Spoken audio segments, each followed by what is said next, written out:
ایک دن سیدہ فاطمہ نے کہا حضرت علی سے، یہ نہیں کہا کہ جہاں سے مرضی کما کے لاؤ، میرے تو خرچے آپ نہیں پورے کر دینا، یہ نہیں فرمایا، بلکہ فرمانے لگی علی ایک چرخہ نہیں لا دیتے؟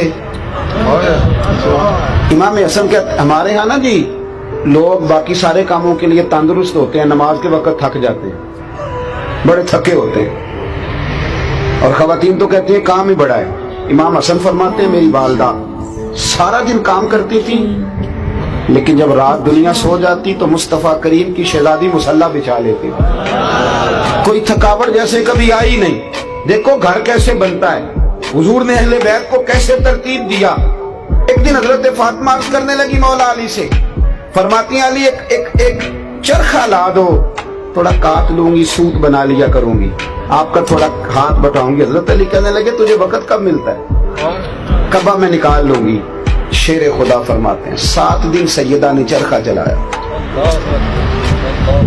اللہ کرے آپ کو میں سمجھاؤں کہ میں بات کس کی کر رہا ہوں، اللہ کرے کہ میں سمجھاؤں، یہ تقریر نہیں کر رہا، پتہ نہیں کس کی بات کر رہا ہوں، آپ سمجھیں۔ یہ وہ خاتون ہے جن کا نام بھی لوگ وضو کر کے لیتے ہیں، اور جن کا نام لیتے آنکھیں خود بخود جھک جاتی ہیں، سلوٹ کرنے کو دل کرتا ہے۔ اور صبح قیامت محبوب نے فرمایا اعلان ہوگا ولی نبی غوث کتب ابدال گردنیں جھکائیں، آنکھیں بند کریں، اس لیے کہ مصطفیٰ کی بیٹی فاطمہ کی سواری گزرنے والی ہے۔